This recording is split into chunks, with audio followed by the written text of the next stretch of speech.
Hi guys, so I'm doing my May wrap up today. I hope my allergies isn't coming on camera.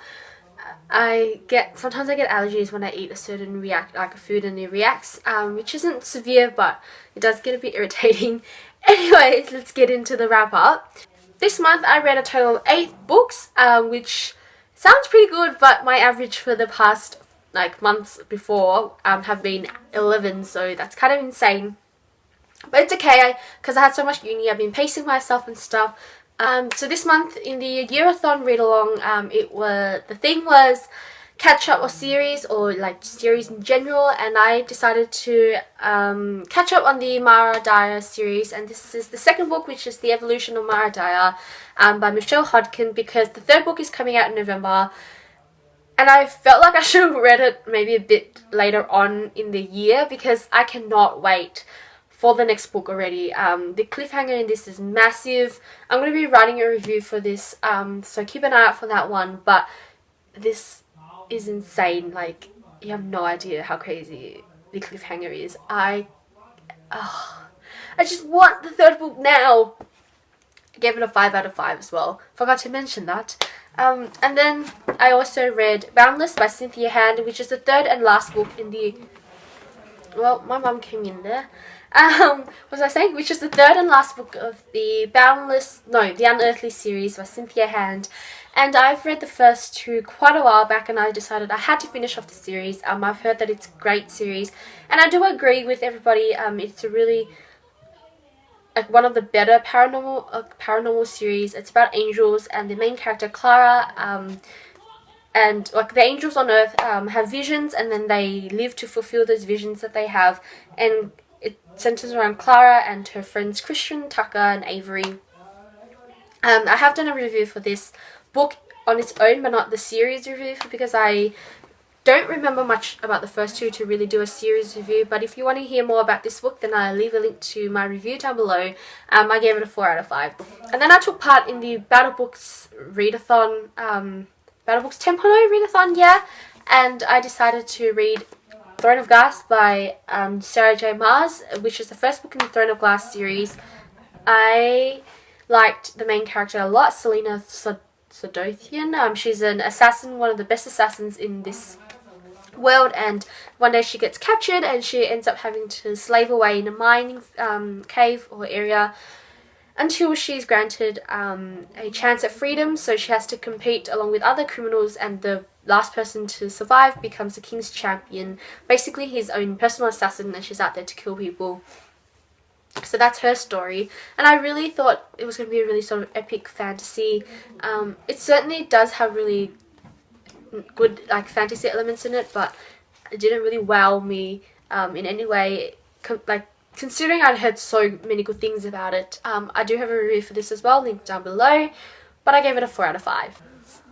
And then I read The Summer I Turned Pretty by Jenny Han, and this is a raved series by Regina Peru's Project. She loved it, so I decided I wanted to read it. It's contemporary about a girl named Isabel or Belly, and every summer she goes to a summer house with her mum, where she stays with her mum's friend and her 2 sons, which is Conrad and Jeremiah. So they've grown up together, but this time around she comes back and she finds that the boys are noticing her a lot more.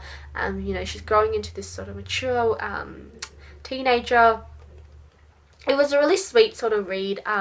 It is a summer read. I read it in autumn. Probably not the right time to read it, but I did think it was a cute sort of easy read.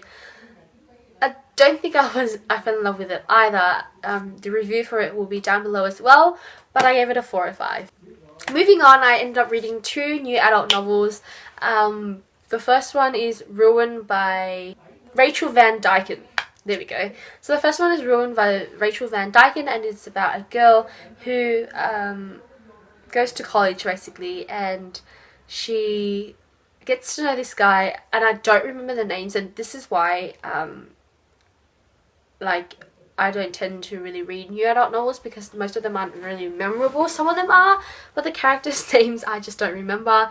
Anyways, she meets this guy, and he turns out to be sort of her one of the people who look after everybody on campus, and she's a freshman, and he's probably 2 years older than her, and obviously they hit it off with each other and they developed this relationship. And I thought it was a really nice read, because for the first time in new adult or that I've read, the relationship is the main part, and you can see it develop and see how the two characters fall in love. And I think it's really cute, and also because it doesn't have really sort of explicit scenes.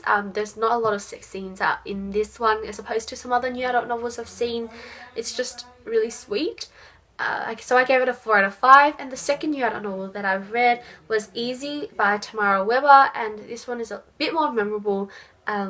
I still remember the character's name, I'm terrible, but the female character goes to college, and she oh wait, no, I do remember, but I just don't want to spoil it because it's just a pretty spoiler. And she gets stumped by her boyfriend basically, so she has to learn to adapt because she followed her boyfriend to college, which was probably the most stupidest thing that she's done, and now she doesn't know how to cope until she meets this guy in real life and another guy online, and she hits it off with both of them. I gave it a 4 out of 5 as well, and I don't know why. I think it's because I found it really easy to read, and the ending was really sweet. I thought the ending was sort of heartbreaking. The shock, like the surprise twist at the end got me, and I was so close to being in tears for once. So I gave it a 4 out of 5, that's why. I forgot.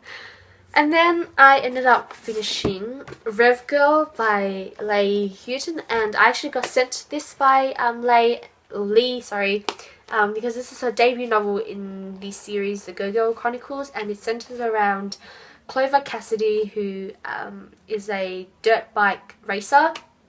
I know, how cool is that? And but her parents have moved her from one place to another, and now she can't sort of cope with everything because people are bullying her. She's fitting in really well, until she finds herself a best friend and a boyfriend, and then she has to learn how to balance the pressures of being a teenager and having a normal social life with striving for her dream, like a career or dream aspiration. I liked it. I thought it sent a very clear message out to people about, you know, striving to do what you want to do, and it doesn't matter what anybody says or how different you are to what people expect you to be. You shouldn't have people stop you from doing what you love. I have written a review for it, so I'll leave a link to it down below as well. I gave it a 4 out of 5 because I thought that that's a really good message, especially to young girls who, you know, want to do something that isn't stereotypically a female thing to do, but what's stopping you? You know, you're the only person who can decide what you want to do. It doesn't matter what anybody else says. So that's why I really liked this. And lastly, I finished The Legacy by Katherine Webb, and I bought this a while back because the premise of it sounded something like a Kate Morton book, which is what I really like. It's a family mystery. It centers around Erica and Beth Calcott, and when they return to their childhood house because their grandmother has passed away and given the house to them. But as they go through the belongings, they start to dig up memories of their cousin Henry, who had disappeared a long time ago, and then the stories of like their family generations before that start to surface,